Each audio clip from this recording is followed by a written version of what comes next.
안녕하세요. 물리치료사 PT 재석입니다. 안녕하세요. 벡터바이오 대표 명경석입니다. 저번 시간에 대표님과 벡터바이오가 함께 저희가 트레드밀 위에서 걷는 것과 그리고 지면에서 걷는 거의 차이를 좀 봤어요. 차이가 생각보다 많이 났죠. 그래서 이번에는 제가 걷는 거를 할 건데 그냥 걷는 거랑 숙여서 좀 체중이 앞으로 쏠려서 걷는 거랑 몸을 뒤에서 걷는 거랑 그런 거의 차이도 볼 수 있나요? 네, 그런 것들도 측정이 저희가 다 가능하고요. 예를 들어서 체중이 앞으로 쏠렸을 때 과연 다른 관절에는 어떠한 영향을 미치는지 이런 것들을 동작에 따라서 비교를 해서 한번 알아보도록 하겠습니다.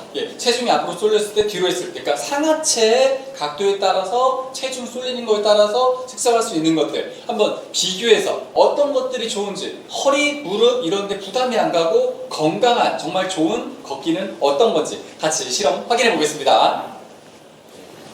네.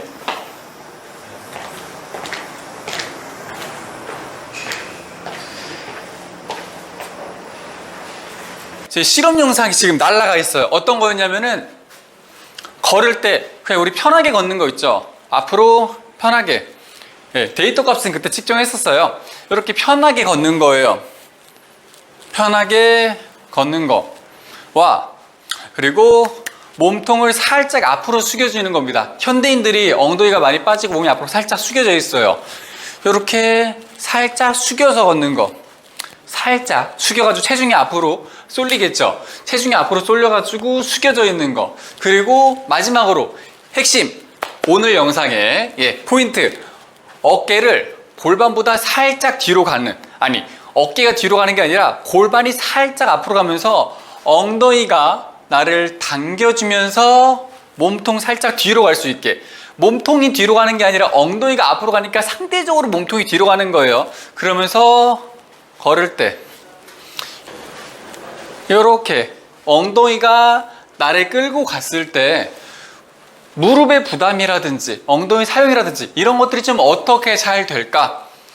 그냥 걷는 것과 몸이 살짝 숙여져 있는 것과 엉덩이가 당겨지면서 몸이 살짝 상대적으로 뒤로 갔을 때 세 보행의 차이 해봤습니다.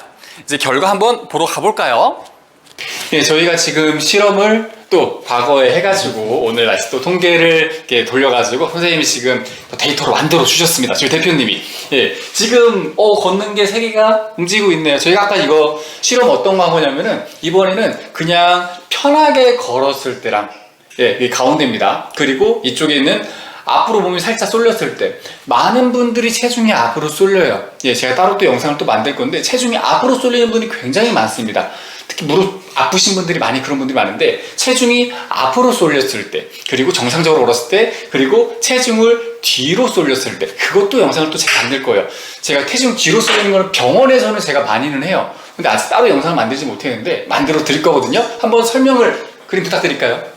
보시는 것처럼 좌측에 있는 그림이 우리가 무게중심이 앞쪽으로 쏠렸을 때 가운데가 일반적인 보행, 그리고 제일 뒤쪽에 있는 게 신체 중심이 뒤쪽으로 쏠렸을 때 이렇게 해서 세 가지를 나눠서 저희가 측정을 해봤어요. 이렇게 눈으로 볼 때는 크게 차이가 나지 않는 것처럼 보일 수도 있는데 이거를 저희가 데이터를 보면서 과연 어떠한 점에서 세 가지 동작이 차이가 나고 그리고 어떻게 걷는 것이 조금 더 상해 예방에 알맞은지 알아보도록 하겠습니다. 데이터를 보겠습니다. 지금부터는 수치로 된 데이터를 확인하면서 과연 이러한 동작들에서 어떻게 차이가 나는지 한번 확인해 보도록 하겠습니다.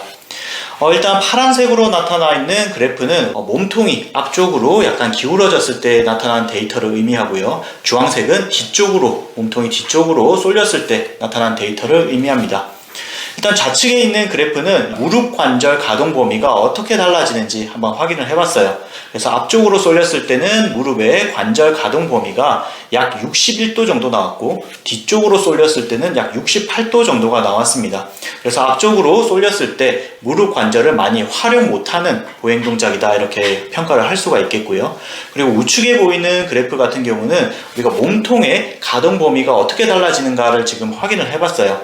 그래서 앞쪽으로 쏠렸을 때는 약 몸통의 가동 범위가 약 5도, 그리고 뒤쪽으로 쏠렸을 때는 10도 정도 나왔어요. 이건 어떤 것을 의미하냐면 앞쪽으로 쏠렸을 때는 몸통의 움직임이 제한적으로 바뀌면서 무게중심을 완전히 앞쪽으로 가서 우리가 하지 관절의 부하력이 커질 가능성이 있다, 이렇게 해석을 할 수도 있고요. 그래서 우리가 다음 슬라이드에 나올 텐데 과연 이러한 동작으로 인해서 무릎 관절에 어떤 식으로 부하력이 달라지는지 그런 것들도 한번 보도록 하겠습니다. 저희가 이렇게 가동 범위 자체도 이미 차이가 납니다. 체중이 앞으로 쏠려 있으면 몸이 전체적으로 좀 긴장이 되거든요. 중력의 영향을 많이 받고요. 체중이 앞으로 쏠려 있으니까 빨리 가게 돼요. 속도가 보폭이 좁아지면서 좀 빨리 걷게 됩니다. 몸이 전체적으로 긴장해서 가동 범위 차이가 좀 나고 있네요. 다음 슬라이드 설명 부탁드릴게요.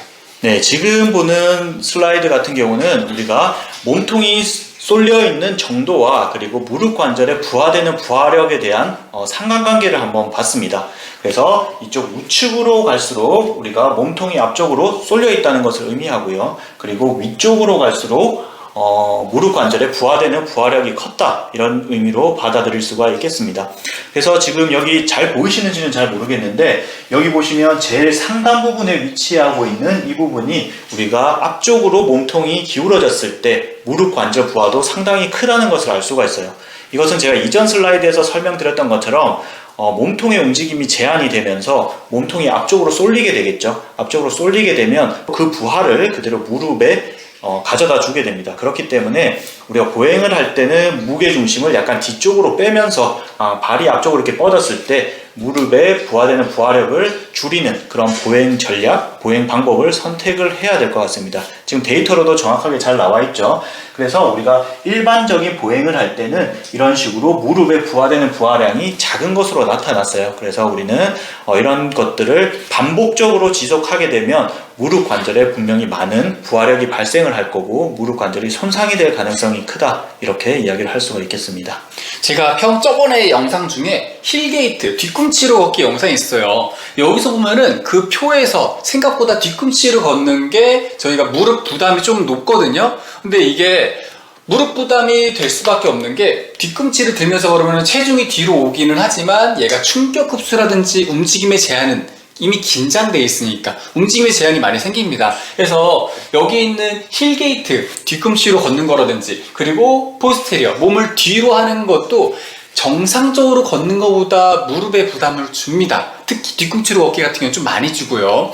그렇지만 얘네들을 제가 실험하고 계속 설명드렸던 거는 결국에는 걔네들로서 체중이 앞으로 쏠려 있는 사람이 뒤로 가서 정상이 된다면은 결국에는 가장 무릎 부하가 적어질 수 있기 때문에, 그래서 그 운동 중간에 무릎 통증이 나올 수 있기 때문에 조심하셔야 된다라는 걸 힐게이트랑 뒤로 갔을 때 둘 다 노멀, 정상적인 게이트보다 부담이 좀 될 수 있다는 걸 표로 지금 보여주네요. 다음 슬라이드 부탁드릴게요. 네, 지금 보고 있는 이 그래프는 이제 지면 발력이라고 하죠. 지면 발력은 우리가 인체가 지면에 가하는 힘을 측정을 할 수가 있습니다. 그래서 우리가 앞뒤 방향으로 얼마만큼 힘이 발생했는지, 좌우로는 힘이 얼마만큼 발생했는지, 수직으로는 힘이 얼마만큼 발생했는지를 평가할 수 있는 그런 방법이라고 보시면 돼요. 그래서 우리는 이런 지면 발력을 활용해서 추진력도 평가를 할 수가 있고요. 그리고 충격력도 평가를 할 수가 있습니다. 그래서 지금 현재는 충격력을 평가한 내용인데, 지금 보시는 결과값을 보면 우리가 앞쪽으로 쏠렸을 때 다른 보행을 했을 때보다 더 많은 부하가 발생하는 것을 확인을 할 수가 있어요. 그래서 앞쪽으로 보행을 했을 때는 약 체중의 124% 정도의 충격력이 발생한 것을 확인할 수가 있고요. 그리고 일반 보행일 경우에는 약 체중의 110% 정도의 충격력을 발생한 것을 확인할 수가 있어요. 그리고 포스테리얼 게이트라고 한다면 뒤쪽으로 몸통이 쏠렸을 때는 일반 보행하고 큰 차이가 나지 않았어요. 약 체중의 110% 정도 부하력이 발생한 것을 확인할 수가 있습니다. 그래서 이런 결과값으로 볼 때는 저희가 이 앞쪽 슬라이드에서 설명드렸던 것처럼 우리가 무릎 관절에 부하되는 부하력, 그리고 지면에서 오는 이런 지면 발력값을 확인해 보면 확실히 앞쪽으로 몸통이 쏠렸을 때 부하력이 큰 것을 확인을 할 수가 있습니다. 그래서 이런 보행 결과값을 전체적으로 종합해서 설명을 드리면, 우리가 일반적으로 보행 훈련을 할 때 그냥 보행 훈련을 하는 게 아니라 올바른 자세로 보행 훈련을 하는 것이 무릎 관절의 손상 그리고 상해, 이런 것들을 예방할 수 있다, 이렇게 설명을 드릴 수가 있겠습니다. 예, 저희가 이렇게 그냥 걷는 거, 그리고 그 뒤로 걷는 거, 앞으로 걷는 거, 그리고 제가 중간중간에 힐게이트라 해가지고 뒤꿈치로 걷는 것도 아까 전에 충격량이 좀 높았거든요. 그거를 비교한 게 평소에 노멀 게이트, 정상적으로 걸으면 가장 좋아요. 그렇지만 많은 분들이 체중이 앞으로 쏠려갑니다.